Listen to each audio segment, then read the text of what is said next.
नमस्कार आप सभी को। बिहार राज्य के करंट अफेयर्स के वार्षिक अध्ययन के क्रम में जो वार्षिक करंट अफेयर्स हमारा था पार्ट 1 हमने देखा था।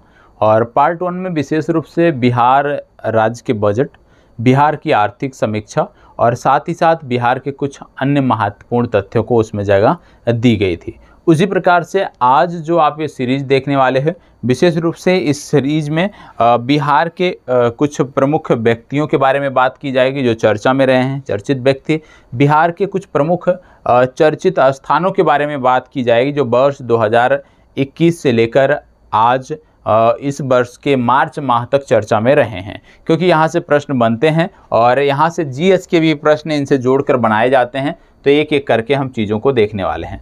सबसे पहले हम जो देखने वाले हैं वो देखने वाले हैं अनुष्का कुमारी के बारे में। अनुष्का कुमारी क्यों चर्चा में रही हैं बिहार से संदर्भित, इनको देख लेते हैं। अनुष्का कुमारी की बात हो रही है यहाँ पे बिहार पंचायत चुनाव में शिवहर प्रखंड की कुशहर पंचायत से जीतने वाली अनुष्का कुमारी बिहार की सबसे कम उम्र की मुखिया बनी हैं, वह मात्र 21 वर्ष की हैं। तो अनुष्का कुमारी क्यों चर्चा में है? अनुष्का कुमारी इसलिए चर्चा में हैं क्योंकि ये बिहार की सबसे कम उम्र की मुखिया हैं और कहाँ से संदर्भित हैं? शिवहर प्रखंड से संबंधित हैं और शिवहर प्रखंड के कुशहर पंचायत से संबंधित हैं, 21 वर्षीय हैं, नाम है अनुष्का कुमारी। अगला नाम आता है अरबाज अंसारी। अरबाज अंसारी क्यों चर्चा में है? अरबाज अंसारी की यदि हम बात करें तो ये सहरसा के हैं। अरबाज अंसारी ने युगांडा में आयोजित अंतर्राष्ट्रीय पैरा बैडमिंटन प्रतियोगिता में गोल्ड मेडल जीता है। इस प्रतियोगिता में भारतीय दल ने कुल 47 पदक जीते हैं। तो प्रश्न इस प्रकार बन सकता है कि बिहार के चर्चित खिलाड़ी अरबाज अंसारी किस खेल से जुड़े हुए हैं? तो याद रखिएगा इनका खेल क्या है? बैडमिंटन। बैडमिंटन के ये खिलाड़ी हैं। अगला नाम आता है कर्नल बी संतोष बाबू। कर्नल बी संतोष बाबू की बात क्यों हो रही है? गलवान घाटी में शहीद 16वीं बटालियन के संतोष बाबू को मरणोपरांत महावीर चक्र से सम्मानित किया गया। गलवान घाटी में विवाद चल रहा था भारत और चीन के बीच, आप सबको पता होगा। तो वहाँ पे जो अटैक हुआ था, जो वहाँ पे आमने सामने की लड़ाई हुई थी, उसमें बहुत सारे भारतीय जवानों की भी शहादत हुई थी और चीन के भी काफ़ी सैनिक जो है वहाँ पे मारे गए थे। तो उसी को ध्यान में रखते हुए इनकी वीरता के लिए, इनके कार्यों के लिए इनको जो है मरणोपरांत महावीर चक्र से सम्मानित किया गया। तो कर्नल बी संतोष बाबू का नाम भी आपको याद रखना है, ठीक है। अगला नाम आता है श्रेयसी सिंह का। इनका नाम तो रट गया होगा उम्मीद करता हूँ। यह एक विधायक हैं, कहाँ से? जमुई से विधायक हैं श्रेयसी सिंह और इन्होंने पटियाला में 64वीं नेशनल शूटिंग चैंपियनशिप में गोल्ड मेडल जीता है, इसलिए श्रेयसी सिंह का नाम आपको पता होना चाहिए। अगला नाम आता है नैन्सी राय। नैन्सी राय क्यों चर्चा में है? बिहार की नैन्सी राय ने डेबी वुड मिस इंडिया 2021 का खिताब अपने नाम किया है। इनका जन्म पूर्णिया जिले में हुआ है। रेड वुड मिस इंडिया 2021 का आयोजन नई दिल्ली में हुआ था। तो नैन्सी राय का भी नाम याद रखना है कि नैन्सी राय जो हैं ये डेबी वुड मिस इंडिया 2021 का खिताब जीती हैं। इसके बाद आता है डॉक्टर अरिंदम कुमार। इनका भी नाम महत्वपूर्ण है कोविड के संदर्भ में। इनमें यदि हम देखें तो मधुबनी जिले के डॉक्टर अरिंदम कुमार को एक समारोह में राष्ट्र प्रेरणा अवार्ड 2021 से सम्मानित किया गया। तो ऐसे पूछा जा सकता है कि इनका क्षेत्र कौन सा है, तो वो आपको बताना पड़ेगा। अगला आ गया रेणु कुमारी यादव। रेणु कुमारी यादव क्यों चर्चा में रही हैं? अररिया जिले की रेणु कुमारी यादव को नेपाल के प्रधानमंत्री शेर बहादुर देउबा ने मंत्रिमंडल विस्तार में यातायात एवं भौतिक पूर्वाधार विभाग का मंत्रालय आवंटित किया है। रेणु कुमार यादव जो है क्या हैं? अररिया, मूल रूप से ये अररिया जिले की रहने वाली हैं और इनको जो है नेपाल की प्रधानमंत्री ने अपने विस्तार में, संसदीय विस्तार में इनको मंत्री बनाया है, ये आपको पता होना चाहिए, ठीक है। चलिए आगे बढ़ते हैं। अगला है अनुभव राज। अनुभव राज क्या है? अनुभव राज के बारे में बताएं तो बिहार के अनुभव राज को ग्यासी राम गोयल सम्मान से सम्मानित किया गया है। यह पुरस्कार उनको 95 साहित्यकार सम्मान समारोह 2021 में हिंदी भाषा बाल साहित्य में उनकी रचनाओं को लिए दिया गया। तो अनुभव कुमार का भी नाम याद रखना है। इसके बाद आता है ग्रिपलिंग के लिए बिहार के 3 रेफरी का चयन। और ग्रिपलिंग के लिए जो ये 3 रेफरी चुने गए हैं, ये कौन से हैं? सुबोध कुमार यादव, रिजवान उल हक, सुदामा कुमार। ये आपको पता होना चाहिए। ठीक है, चलिए आगे बढ़ते हैं। अगला नाम आता है शारदा सागर। शारदा सागर का नाम आता है। शारदा सागर के बारे में यदि हम बात करें तो सिवान के जीरादेई निवासी शारदा सागर को Harvard graduate school of education में छात्र संघ का अध्यक्ष चुना गया है। इनका कार्यकाल मई 2022 तक रहेगा। तो याद रखना है, शारदा सागर को Harvard graduate school of education में छात्र संघ का अध्यक्ष चुना गया है और इस प्रकार से ये लोग बिहार का नाम अपने क्षेत्र विशेष में रोशन कर रहे हैं। अगला नाम आता है रचित राज। रचित राज का नाम सबको पता होगा। रचित राज बिहार के पहले ट्रांसजेंडर सिपाही बन गए हैं। इनको देश के पहले ट्रांसमैन सिपाही की उपाधि दी गई। रचना से रचित बने कांस्टेबल फिलहाल कैमूर एसपी की गोपनीय शाखा में तैनात हैं। तो रचित राज को भी आपको याद रखना है। बिहार के रचित राज जो हैं, ये बिहार के पहले ट्रांसजेंडर सिपाही बने हैं। अगला बात आता है राजमंगल निषाद की। ठीक है, उतना महत्वपूर्ण नहीं है, इनको छोड़ देते हैं। ये आपके लिए महत्वपूर्ण है। रघुवंश प्रसाद सिंह। ठीक है, रघुवंश प्रसाद सिंह क्यों महत्वपूर्ण है? बिहार की राजनीति में महाराणा प्रताप के नाम से प्रसिद्ध है। रघुवंश प्रसाद सिंह का जन्म वैशाली के शाहपुर में हुआ था। वो राष्ट्रीय जनता दल राजद के संस्थापक सदस्य थे। इनकी मृत्यु 13 सितंबर 2020 को कोविड-19 के कारण हो गई थी। ये 14वीं लोकसभा में संयुक्त प्रगतिशील गठबंधन सरकार में ग्रामीण विकास मंत्री थे। इनको मनरेगा का जनक कहा जाता है। तो याद रखिएगा, मनरेगा का जनक किसे कहा जाता है? रघुवंश प्रसाद सिंह को कहा जाता है। बिहार से संबंधित एक राजनेता के रूप में इन्होंने कार्य किया और इनका जो स्थान है वो महाराणा प्रताप की उपाधि इनको दी जाती है, तुलना की जाती है। तो निश्चित रूप से इनका नाम आपको याद रखना है। अगला नाम आता है बबीता मिश्रा। बबीता मिश्रा को क्या याद रखना है? किशनगंज की मूल निवासी बबीता मिश्रा हाल ही में नई दिल्ली में आयोजित मिसेज इंडिया प्रतियोगिता में विजेता घोषित की गई हैं। बबीता मिश्रा जो हैं किशनगंज की मूल निवासी हैं और इनको नई दिल्ली में आयोजित मिसेज इंडिया प्रतियोगिता में विजेता घोषित किया गया है। इससे पूर्व बबीता मिश्रा ने फरवरी 2021 में मिसेज बिहार का भी खिताब अपने नाम किया था। ठीक है, चलिए अगला देखते हैं। अगला है मिर्जा रिजवान। मिर्जा रिजवान के बारे में, पटना के मूल निवासी मिर्जा रिजवान प्रसिद्ध शिक्षाविद और शोधकर्ता रहे हैं। फ्रीडम फाउंडेशन से प्रतिष्ठित जॉर्ज वाशिंगटन सम्मान पदक जीतने वाले पहले भारतीय बने हैं। तो याद रखना है, मिर्जा रिजवान को क्यों याद रखा जाता है, क्यों याद रखा जाएगा? क्योंकि इन्होंने जॉर्ज वाशिंगटन सम्मान पदक जीता है और ऐसा करने वाले ये पहले भारतीय हैं। इन्होंने छोटे बच्चों की समस्याओं से संबंधित एक कोर्स मॉड्यूल भी विकसित किया है। अगला नाम आता है ईशान किशन। ईशान किशन, ईशान किशन के बारे में बताएं। बिहार के क्रिकेट खिलाड़ी ईशान किशन को T20 विश्व कप में शामिल किया गया है। ये विकेट कीपर बल्लेबाज हैं। IPL की टीम मुंबई ने इनको सबसे अधिक दामों पर खरीदा है। तो सबसे अधिक दाम पर बिकने वाले ये भारतीय खिलाड़ी हैं। इनका नाम आपको पता होना चाहिए। ठीक है, अगला है चंद्रकेत प्रसाद यादव। उतना महत्वपूर्ण नहीं है। ठीक है, प्रमोद भगत, इनका नाम आपको याद रखना है। प्रमोद भगत का नाम क्यों? क्योंकि हाजीपुर बिहार के निवासी प्रमोद भगत ने पुरुष एकल AAL 3 बैडमिंटन फाइनल में ग्रेट ब्रिटेन के डेनियल बेथेन को हराकर स्वर्ण पदक जीता। Pramod Bhagat para badminton event में गोल्ड जीतने वाले पहले भारतीय हैं। याद रखिएगा, आपसे ये नहीं पूछा जाएगा इन्होंने क्या जीता, आपसे पूछा जाएगा कि प्रमोद भगत कौन सा खेल खेलते हैं। तो आपको बताना पड़ेगा कि प्रमोद भगत की जब बात होती है तो प्रमोद भगत बैडमिंटन खेलते हैं। ठीक है, अगला आता है शुभ नारायण शर्मा। शुभ नारायण शर्मा के बारे में यदि हम बात करें तो बिहार के स्वतंत्रता सेनानी शुभ नारायण शर्मा का हाल ही में निधन हो गया। शुभ नारायण शर्मा 1942 के भारत छोड़ो आंदोलन में सक्रिय रूप से शामिल थे। यह भी आपको पता होना चाहिए। तो शुभ नारायण शर्मा क्या थे? एक स्वतंत्रता सेनानी थे। इनका भी नाम आपको याद रखना है। ठीक है। इसके बाद आता है प्रशांत पटेल और अभिषेक कुमार।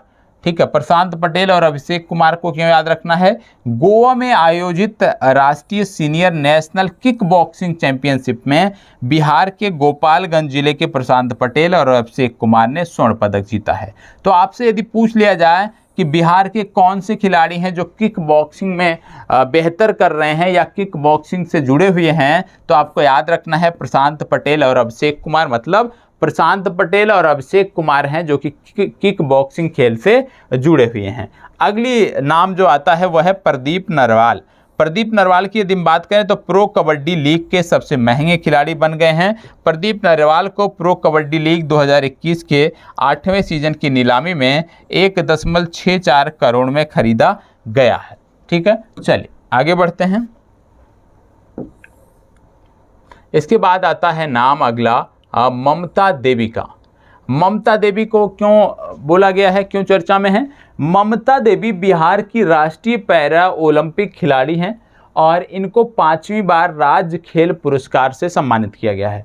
तो याद रखना है ममता देवी 5वीं बार राज्य खेल पुरस्कार से सम्मानित की गई हैं। अगला है पंडित मुकुंद दत्त द्वारी। पंडित मुकुंद दत्त द्वारी क्या है? इनका हाल ही में निधन हुआ है, इसलिए चर्चा में है। ये एक शास्त्रीय गायक थे। अगला नाम आता है विवेक सागर। विवेक सागर क्या हैं? विवेक सागर टोक्यो ओलंपिक के सेमीफाइनल में पहुंचने वाली भारतीय पुरुष हॉकी टीम में खेलने वाले खिलाड़ी हैं। विवेक सागर सिवान जिले के निवासी हैं, जबकि वह मध्य प्रदेश की ओर से खेलते हैं। ठीक है। तो याद रखना है कि यदि पूछ लिया जाए कि विवेक सागर कौन सा खेल खेलते हैं, तो आपको बताना है कि विवेक सागर जो है ये हॉकी से जुड़े हुए हैं, हॉकी के खिलाड़ी हैं। अगला आता है नीना सिंह। नीना सिंह क्या है? नीना सिंह जो है 1989 बैच की IPS अधिकारी हैं और राजस्थान पुलिस में पहली महिला डायरेक्टर जनरल पद पर नियुक्त की गई हैं। वह दरभंगा जिले की निवासी हैं। तो याद रखना है नीना सिंह क्या हैं? नीना सिंह चर्चा में इसलिए हैं क्योंकि बिहार के दरभंगा से संबंधित हैं और राजस्थान में पहली महिला डायरेक्टर जनरल पद पर इनको नियुक्त किया गया है। मोहम्मद खालिद। मोहम्मद खालिद का नाम इसलिए याद रखना है क्योंकि एक देश है बहरीन। बहरीन देश में ये रहते थे और इन्होंने यहाँ पे कोरोना नियमों का उल्लंघन किया, जिसके बाद इनको 3 साल की जेल और 10 लाख रुपए का जुर्माना इन पर लगाया गया है। तो मोहम्मद खालिद का नाम क्यों याद रखना है? बिहार से संबंधित थे। बिहार से संबंधित होने के साथ ये बहरीन में कार्य करते थे। बहरीन में इन्होंने कोविड नियमों का उल्लंघन किया, जिसके बाद 3 साल की जेल और 10 लाख रुपए का जुर्माना इन पर लगाया गया। चलें अगला आ गया डॉक्टर मानस बिहारी वर्मा। डॉक्टर मानस बिहारी वर्मा को क्यों याद रखना है? डॉक्टर मानस बिहारी वर्मा की जब हम बात करते हैं तो देश के प्रख्यात वैज्ञानिक जिन्होंने देश के पहले सुपरसोनिक लड़ाकू विमान तेजस को बनाने में अहम भूमिका निभाई है, वो दरभंगा जिले के निवासी थे, जिनको 2018 में पद्मश्री सम्मान से सम्मानित किया गया था। तो डॉक्टर मानस बिहारी वर्मा को याद रखना है कि तेजस को विकसित करने में इनकी भूमिका रही है। अगला नाम आता है डॉक्टर शांति जैन। डॉक्टर शांति जैन के बारे में यदि हम बात करें तो इनका निधन हो गया है। ये बिहार गौरव गान की लेखिका हैं और साहित्यकार थी, जिनका निधन हो गया। तो बिहार गौरव गान की लेखिका कौन थी? डॉक्टर शांति जैन, जिनका निधन हो गया है। अगला है श्रुति पांडे। ये क्या है? बिहार की राजधानी पटना से सटे मसाढ़ी में धान की भूसी और पराली से श्रुति पांडे ने कोविड अस्पताल का निर्माण किया, जिसमें पूरी तरह से ग्रीन मटेरियल का उपयोग किया गया है, इसलिए इनका भी नाम आपको याद रखना है। फिर बात आती है अभिषेक रंजन। ये आपके लिए महत्वपूर्ण है। क्यों? क्योंकि इन्होंने अफ्रीका महाद्वीप की सबसे ऊंची चोटी माउंट किलिमंजारो पर तिरंगा लहराकर राज्य का नाम रोशन किया है। अभिषेक रंजन बिहार के नालंदा जिले से संबंधित हैं। तो यदि आपसे पूछ लिया जाए अभिषेक रंजन किस क्षेत्र से संबंधित हैं, तो आपको बताना है कि अभिषेक रंजन पर्वतारोहण से संबंधित हैं और इन्होंने अफ्रीका की सबसे ऊंची चोटी माउंट किलिमंजारो को फतेह किया है। चले आगे बढ़ते हैं। इसमें जो कुछ महत्वपूर्ण नाम होंगे उनकी बात हम करेंगे। अगला नाम आता है वहीदा अहमद। वहीदा अहमद को क्यों याद रखना है? वहीदा अहमद को इसलिए याद रखना है क्योंकि इनको पटना के ज्ञान भवन में लगे 6 दिवसीय महिला उद्यमी मेला में वहीदा अहमद को महिला उद्यमी का पहला पुरस्कार मिला है, जबकि दूसरा और तीसरा स्मिता पराशर और रिंकू देवी को मिला है। तो याद रखना है, यदि आपसे पूछ लिया जाए कि ज्ञान भवन में आयोजित महिला उद्यमी मेले में प्रथम पुरस्कार किस उद्यमी को मिला, तो आपको बताना है वहीदा अहमद। ठीक है, चलिए आगे बढ़ते हैं और बात करते हैं तो स्वामी सहजानंद सरस्वती। स्वामी सहजानंद सरस्वती की बात क्यों करनी है? 22 फरवरी 2022 को स्वामी सहजानंद सरस्वती की 134वीं जयंती मनाई गई। भारत के राष्ट्रवादी नेता, स्वतंत्रता संग्राम सेनानी एवं भारत में किसान आंदोलन के ये जनक थे। इनका जन्म उत्तर प्रदेश के गाजीपुर जिले में एक किसान परिवार में हुआ था। इनकी मृत्यु 1950 को पटना में हुई थी और 1936 में इन्होंने अखिल भारतीय किसान सभा का गठन भी किया था। ये आपको पता होना चाहिए। तो याद रखना है, अखिल भारतीय किसान सभा के अध्यक्ष कौन थे? स्वामी सहजानंद सरस्वती। जन्म तो उत्तर प्रदेश में हुआ था लेकिन मृत्यु बिहार के पटना में हुई थी, ये आपको पता होना चाहिए। तो स्वामी सहजानंद सरस्वती इतिहास के दृष्टि से महत्वपूर्ण हैं। ये प्रश्न बन सकता है कि अखिल भारतीय किसान सभा के अध्यक्ष कौन थे, तो आपको बताना है स्वामी सहजानंद सरस्वती। फणीश्वर नाथ रेणु एक साहित्यकार थे, इनका नाम आपने पढ़ा होगा। इनकी 101वीं जयंती मनाई गई, इसलिए इनका भी नाम चर्चा में है। अब बात करते हैं कुछ अन्य लोगों के बारे में। ठीक है, चलिए एक एक करके अब हम यहाँ पे चीज़ों को फिर से हम देखते हैं। चलिए अब यहाँ पे सबसे पहले आपको बता दें, पहला नाम है मधु कांकरिया। मधु कांकरिया के बारे में क्या याद रखना है? मधु कांकरिया के संदर्भ में आपको याद रखना है, हाल ही में के बिरला फाउंडेशन ने 2021 के लिए 31वें बिहारी पुरस्कार की घोषणा कर दी और इस वर्ष का पुरस्कार राजस्थान की प्रसिद्ध लेखिका मधु कांकरिया को उनके उपन्यास हम यहाँ थे के लिए दिया गया। तो आपको याद रखना है कि 31वें बिहारी पुरस्कार की जो घोषणा हुई वह पुरस्कार गया मधु कांकरिया को और इनकी रचना थी हम यहाँ थे, ये आपको पता होना चाहिए। अगला आता है शुभम वर्मा। शुभम वर्मा को क्या याद रखना है? शुभम वर्मा ने टूटे शीशे से बनाई गई कलाकृति के लिए इंडिया बुक ऑफ रिकॉर्ड्स में अपना नाम दर्ज कराया है। ये पटना निफ्ट के छात्र हैं। ठीक है, इसके बाद अगला जो इसमें याद रखना है वो याद रखना है मनोज बाजपेयी को। मनोज बाजपेयी बिहार से संदर्भित हैं और मनोज बाजपेयी को उनकी web series the family man 2 के लिए दादा साहब फाल्के इंटरनेशनल अवार्ड से सम्मानित किया जाएगा, इसकी घोषणा हो गई है, इसलिए इनका भी नाम आपको याद रखना है। ठीक है, फिर इसके बाद एक दो नाम और हैं जो आपको पता होना चाहिए। ठीक है, शकीबुल गनी, ये बहुत ही महत्वपूर्ण नाम है बिहार के संदर्भ में, क्रिकेट के संदर्भ में। शकीबुल गनी, शकीबुल गनी का क्या नाम याद रखना है? प्रथम श्रेणी क्रिकेट में तीसरा शतक लगाकर विश्व रिकॉर्ड बनाया है इन्होंने। ऐसा करने वाले दुनिया के ये पहले व्यक्ति हैं जिन्होंने अपने पहले मैच में ही यह कीर्तिमान स्थापित किया है। तो याद रखना है, शकीबुल गनी जो हैं ये पूर्वी चंपारण के मोतिहारी जिले के रहने वाले हैं और इन्होंने अपने डेब्यू मैच में ही 13 शतक लगा दिया है और यह करके इन्होंने एक रिकॉर्ड बनाया है और दुनिया के पहले व्यक्ति बन गए हैं। तो शकीबुल गनी का भी नाम आपको याद रखना है। यदि पूछ लिया जाए शकीबुल गनी कौन सा खेल खेलते हैं, तो आपको बताना है शकीबुल गनी जो है ये क्रिकेट खेलते हैं। इसके बाद बात आती है तेजस्वी प्रियांशी की। 5वीं कक्षा की एक बच्ची है ये। इन्होंने एक रचना लिखा और इस रचना को बुक ऑफ रिकॉर्ड में शामिल किया गया। OMG इनकी रचना है जिसको बुक ऑफ रिकॉर्ड में शामिल किया गया। इसके बाद आपको याद रखना है दीप श्रेष्ठ। दीप श्रेष्ठ को क्यों याद रखना है? फिल्म अभिनेता हैं, ये निर्देशक हैं और इनको Dada Saheb Phalke Indian television award मिला है। ठीक है, तो बहुत सारे पुरस्कार लोगों को मिले हैं, वो आपको पता होना चाहिए। फिर बात आती है तिलका मांझी की। तिलका मांझी आपके संदर्भ में, इतिहास के संदर्भ में महत्वपूर्ण है।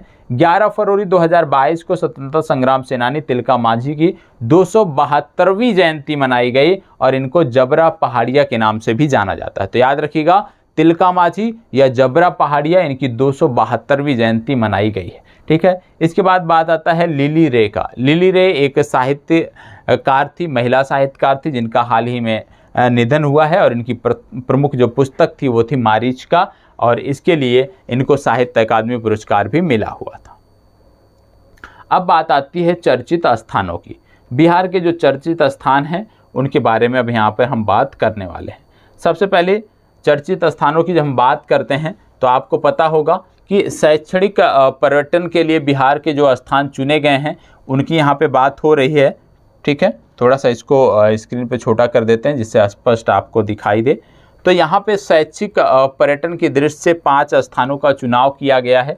ठीक है, बिहार के, ये आपको पता होना चाहिए। तो शैक्षणिक पर्यटन के लिए बिहार के 5 स्थानों का जो चयन किया गया है उनमें से कौन से हैं उनके बारे में हम जानेंगे। आपको बता दें, अगस्त 2022 में विश्वविद्यालय अनुदान आयोग द्वारा छात्रों के लिए शैक्षणिक पर्यटन के उद्देश्य से देश भर के 100 स्थलों को चिन्हित किया गया है और इन 100 स्थलों में 5 स्थान बिहार से संदर्भित हैं। ठीक है, और आपको बता दें कि भारत श्रेष्ठ भारत के भाव को मजबूत करने के उद्देश्य से गतिविधि शिक्षा के अंतर्गत शैक्षणिक पर्यटन को शामिल किया गया है, जिसके तहत बिहार के 5 स्थलों, पहला सासाराम, दूसरा राजगीर, तीसरा बोधगया, चौथा नालंदा और 5वां वैशाली को चिन्हित किया गया। कौन कौन से?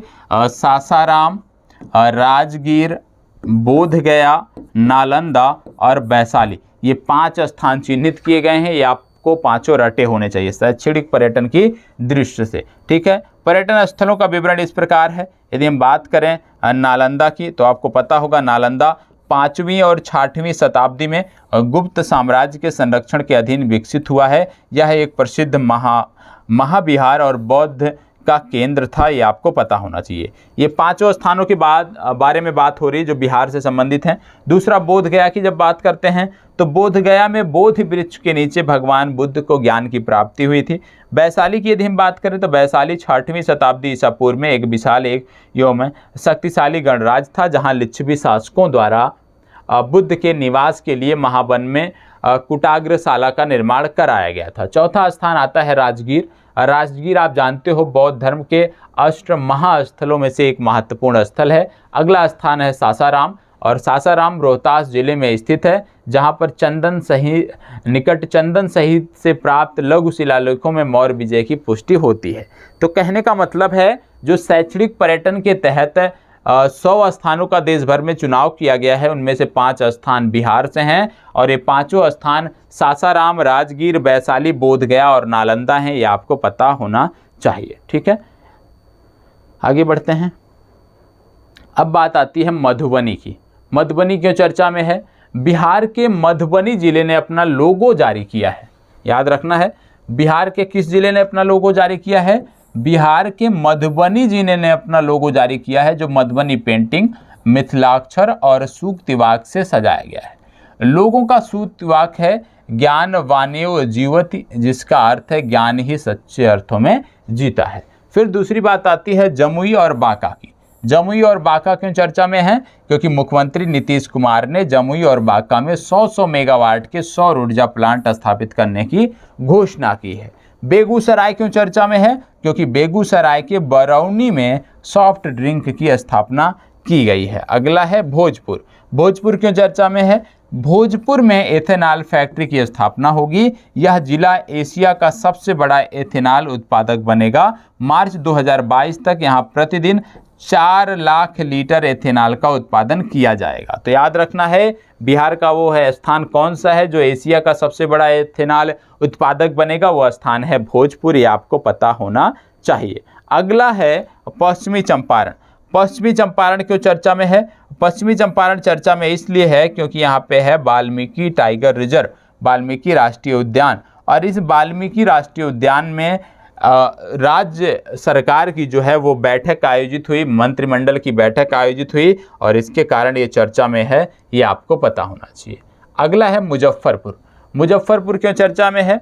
मुजफ्फरपुर चर्चा में इसलिए है लोहिया स्वच्छ बिहार अभियान के तहत कुढ़नी प्रखंड में राज्य का पहला टॉयलेट क्लिनिक खोला गया है। इस जिले का आकांक्षी जिला योजना में मुजफ्फरपुर शिक्षा के क्षेत्र में अव्वल रहा है। याद रखना है, मुजफ्फरपुर क्यों चर्चा में है, क्योंकि यहाँ पर कुढ़नी प्रखंड में पहला टॉयलेट क्लिनिक खोला गया है। ठीक है, कहाँ पे? कुढ़नी प्रखंड में। किस जिले में? मुजफ्फरपुर में, इसलिए ये महत्वपूर्ण है। ठीक है, मुजफ्फरपुर होम बेस्ड पॉलिएटिव केयर सुविधा आरंभ करने वाला बिहार का पहला जिला है, ये भी आपको पता होना चाहिए। पैलिएटिव केयर सुविधा आरंभ करने वाला बिहार का पहला जिला है मुजफ्फरपुर। इसके साथ साथ केंद्र सरकार ने मुजफ्फरपुर के मोतीपुर ब्लॉक में मेगा फूड पार्क की स्थापित करने की भी बात कही है। तो मुजफ्फरपुर से संबंधित काफ़ी न्यूज़ हैं, जैसे कि बिहार का पहला टॉयलेट क्लिनिक, बिहार का पहला होम बेस्ड पैलिएटिव केयर सुविधा, साथ ही साथ मोतीपुर ब्लॉक में मेगा फूड पार्क की स्थापना, ये आपको पता होना चाहिए। चलिए अब बात कर लेते हैं हम पटना की। पटना क्यों चर्चा में है, पटना के बारे में देख लेते हैं। पटना के बारे में बता दें, Indira Gandhi institute of medical science Patna में इकलौते जीनोम सीक्वेंसिंग लैब के ट्रायल का उद्घाटन किया गया है। बिहार रोड रिसर्च संस्थान जो कि मोकामा में है, स्थापित किया जाएगा। मोकामा पटना में स्थापित किया जाएगा। ये बोला जा रहा है कि बिहार रोड रिसर्च संस्थान जो है वो मोकामा में स्थापित किया जाएगा। और ईस्ट स्मार्ट सिटी चैलेंज में पटना शीर्ष 20 शहरों में शामिल रहा है। पटना सिटी में LED बल्ब, खिलौना, जूता, चप्पल तथा स्टील फर्नीचर के उद्योग के क्लस्टर बनाने को मंजूरी दे दी गई है। पटना में सुपर कंप्यूटर की भी स्थापना की गई है। तो पटना से संबंधित इतने न्यूज़ हैं, ये आपको पता होना चाहिए। फिर बात आती है भागलपुर। भागलपुर के बारे में क्या याद रखना है कि द्वितीय पक्षी महोत्सव कलख का आयोजन भागलपुर में होगा। प्रथम पक्षी महोत्सव का आयोजन जमुई के नकरी में हुआ था, ये आपको पता होना चाहिए। ठीक है, तो द्वितीय पक्षी महोत्सव भागलपुर, प्रथम पक्षी महोत्सव जमुई। भागलपुर जिले के विभिन्न स्कूलों में नटखट साइंस लैब खोले जाने की भी घोषणा की गई है। भागलपुर में दूसरे एम्स का भी निर्माण किया जाएगा, पहला पटना में है। तो याद रखना है, बिहार का दूसरा एम्स बनेगा भागलपुर में। भागलपुर के प्रत्येक स्कूल में नटखट साइंस लैब खोला जाएगा और द्वितीय पक्षी महोत्सव कलख का आयोजन भी यहीं पर किया जाएगा, ये आपको पता होना चाहिए। ठीक है, चलिए आगे बढ़ते हैं और अगला प्रश्न देखते हैं। अगला प्रश्न का मतलब अगला टॉपिक, यहाँ पे बात है स्मार्ट सिटी। स्मार्ट सिटी के अंतर्गत बिहार के 4 शहरों को शामिल किया गया है। भागलपुर, पटना, मुजफ्फरपुर, बिहार शरीफ है। भागलपुर, पटना, मुजफ्फरपुर, बिहार शरीफ, ये आपको पता होना चाहिए। मेट्रो सिटीज़ के अंतर्गत 20 शहरों को मेट्रो सिटी के रूप में विकसित किए जाने की योजना है, वो उतना महत्वपूर्ण नहीं है। ठीक है, चलें अब बात आती है सुपौल की। ये फैक्ट महत्वपूर्ण है, इसको नोट कर लीजिएगा। ठीक है, क्यों महत्वपूर्ण है सुपौल? क्योंकि स्वच्छ भारत मिशन शहरी के तहत सुपौल बिहार का पहला कचरा मुक्त शहर बन गया है। बिहार का पहला कचरा मुक्त शहर कौन सा हो गया है? सुपौल हो गया है, ये आपको पता होना चाहिए। ठीक है, इसके साथ साथ बात आती है अररिया की। अररिया के बारे में क्या बता दें, हाल ही में बिहार राज्य वन एवं पर्यावरण मंत्री नीरज कुमार सिंह ने प्रदेश में एक मंकी पार्क बनाए जाने की घोषणा की। इसको हिंदी साहित्य के महान इतिहासकार फणीश्वर नाथ रेणु के नाम पर रेणु पार्क नाम दिया जाएगा। और आपको पता होगा फणीश्वर नाथ रेणु की 101वीं जयंती जो है हाल ही में मनाई गई, यह भी आपको पता होना चाहिए। तो फणीश्वर नाथ रेणु के नाम पर इस पार्क का नाम रखा जाएगा, जो कि अररिया में बनेगा। अब बात आती है किशनगंज। किशनगंज के संदर्भ में आपको पता होना चाहिए कि लोगों की शिकायतों पर हुई कार्रवाई के मामले को लेकर जिलों की रैंकिंग जारी की गई, जिनमें किशनगंज जिला को प्रथम स्थान प्राप्त हुआ। मतलब लोगों ने जो शिकायत किया, शिकायतों के आधार पर जो कार्रवाई हुई, उस आधार पर बेहतर रैंकिंग जो मिली है वो किशनगंज को मिली है, ये आपको पता होना चाहिए। अब बात आती है पूर्णिया। पूर्णिया के बारे में क्या चीज़ें हमें याद रखनी है? पूर्णिया के बारे में याद रखनी है कि हाल ही में पूर्णिया जिला देश का ऐसा प्रथम जिला बन गया है जहां की सभी पंचायतों में शिक्षा विभाग के सहयोग से दान में प्राप्त किताबों से पुस्तकालय खोले गए हैं। तो याद रखना है, बिहार के पूर्णिया के सभी आप कह सकते हो पंचायतों में शिक्षा विभाग के सहयोग से पुस्तकालय खोले गए हैं जो कि पुराने पुस्तकों से रखे गए हैं जो कि दान में मिले थे। तो इस संदर्भ में कि बिहार के किस जिले के सभी पंचायतों में पुस्तकालय खोले गए हैं, तो याद रखना है पूर्णिया। राज्य का पहला मुख्यमंत्री उद्यमी पार्क जिला उद्योग केंद्र परिषद पूर्णिया में खोला जाएगा। इसके साथ साथ विश्व हिंदू रक्षा संगठन ने पूर्णिया में रोटी बैंक का शुभारंभ किया है। इस बैंक में सैकड़ों लोगों को दोपहर 1 बजे से 3 बजे के बीच मुफ्त भोजन की सुविधा उपलब्ध कराई जाएगी। तो इसको भी आपको याद रखना है कि रोटी बैंक का शुरुआत कहाँ हुआ है, पूर्णिया में हुआ है। ठीक है, इसके साथ साथ आपको बता दें पूर्णिया बिहार में सर्वाधिक जूट की खेती करने वाला जिला है तथा मुर्गी एवं अंडा उत्पादन में भी प्रथम स्थान रखता है। तो याद रखना है पूर्णिया अंडा उत्पादन में प्रथम स्थान पे, मुर्गी उत्पादन में प्रथम स्थान पे, साथ ही साथ जूट की खेती में भी यदि हम देखें तो प्रथम स्थान रखता है। अब बात आती है रोहतास। रोहतास पे यदि हम बात करें तो आरसीसी पुल का निर्माण सोन नदी पर किया जा रहा है, उतना महत्वपूर्ण नहीं है। ठीक है, बक्सर वाला जो फैक्ट है वो भी महत्वपूर्ण नहीं है। पीडीएफ मिलेगी, आप स्वयं से देख सकते हैं। पीडीएफ की जो लिंक है इस ग्रुप जो आप वीडियो देख रहे हैं इसके डिस्क्रिप्शन में दी हुई है। ठीक है, अब बात कर लेते हैं हम पटना के बारे में। पटना के बारे में काफ़ी चीज़ें हमने बात की, लेकिन कुछ फैक्ट और हैं जो हमें देखना चाहिए। क्या चीज़ें हैं इसमें पटना के बारे में? स्वतंत्रता दिवस 2021 के अवसर पर मुख्यमंत्री ने पटना में कृषि व्यवसाय प्रबंधन कॉलेज खोलने की घोषणा की। पटना विश्वविद्यालय परिसर में राष्ट्रीय डॉल्फिन अनुसंधान केंद्र की स्थापना की गई है, आपको बताया गया है। पटना हनुमान मंदिर के पास से भगवान कुबेर की मूर्ति मिली है जो 8वीं-9वीं शताब्दी के बीच है, जिसका अवस्थापना पटना संग्रहालय में किया गया है। पटना का पीएमसीएच देश का सबसे बड़ा और विश्व का दूसरा सबसे बड़ा अस्पताल होगा, ये बताया गया है। कचरा पृथक्करण प्लांट की स्थापना बैरिया गर्दनी बाग पटना में लगाई गई है और आपको पटना से प्लास्टिक बैग फ्री सिटी अभियान की शुरुआत की गई है। तो पटना के संदर्भ में भी फैक्ट आपको याद रखना है। अगला आता है टॉप 20 आकांक्षी जिलों में बिहार की रैंकिंग, जिसके बारे में आपको बताया गया है। तो आकांक्षी जिलों की ये जो रैंकिंग है, आकांक्षी जिले मतलब होते हैं पिछड़े जिले। ठीक है, आकांक्षी जिले मतलब होते हैं पिछड़े जिले, और जब पिछड़े जिले सुधार प्रदर्शित करते हैं तो वो रैंकिंग जारी की जाती है जो महत्वपूर्ण होती है लेकिन उतनी महत्वपूर्ण नहीं है। ठीक है, चलिए आगे बढ़ते हैं और अगला फैक्ट जो है यहाँ पे हमें देखना है उसकी हम बात करेंगे। ठीक है, कुछ चीज़ें यहाँ पे मैं छोड़ दे रहा हूँ जो उतना महत्वपूर्ण नहीं है, इसको आप स्वयं से देख सकते हो। ठीक है, ये पीडीएफ मिल जाएगी तो इसको आप स्वयं से भी देख सकते हो। अब बात आती है पुरस्कारों की। ठीक है, पुरस्कारों से संबंधित चर्चा हम देख लेते हैं। पुरस्कार भी महत्वपूर्ण होते हैं जो बिहार के संदर्भ में दिए गए हैं। जैसे बिहार के 3 बच्चे प्रधानमंत्री बाल पुरस्कार से सम्मानित। अब बिहार के 3 बच्चे कौन से हैं जो प्रधानमंत्री बाल पुरस्कार से सम्मानित किए गए हैं, आपके लिए महत्वपूर्ण हैं। इनमें सबसे पहला नाम आता है धीरज कुमार वीरता के लिए, पल साक्षी सामाजिक सेवा के लिए, ज्योति कुमारी वीरता के लिए। तो याद रखना है धीरज कुमार, पल साक्षी और ज्योति कुमारी ये 3 बच्चे हैं जिनको प्रधानमंत्री बाल पुरस्कार से सम्मानित किया गया है। बिहार के 2 व्यक्ति पद्म पुरस्कार 2022 के लिए नामित किए गए हैं। कौन कौन से? पहले हैं आचार्य चंदना जी सामाजिक कार्य के लिए और दूसरे हैं सैबल गुप्ता। तो याद रखना है सैबल गुप्ता को मरणोपरांत साहित्य और शिक्षा में ये दिया जाएगा पद्मश्री, और आपको बता दें आचार्य चंदना जी जो हैं ये सामाजिक कार्य के लिए इनको पद्म पुरस्कार दिया जाएगा। तो दोनों लोगों के नाम आपको याद रखना है कि पद्मश्री पुरस्कार 2 लोगों को 2022 के लिए दिया गया है, आचार्य चंदना जी और सैबल गुप्ता। इसके बारे में मैंने कई बार बताया है पद्म पुरस्कारों के बारे में, तो आपको याद होना।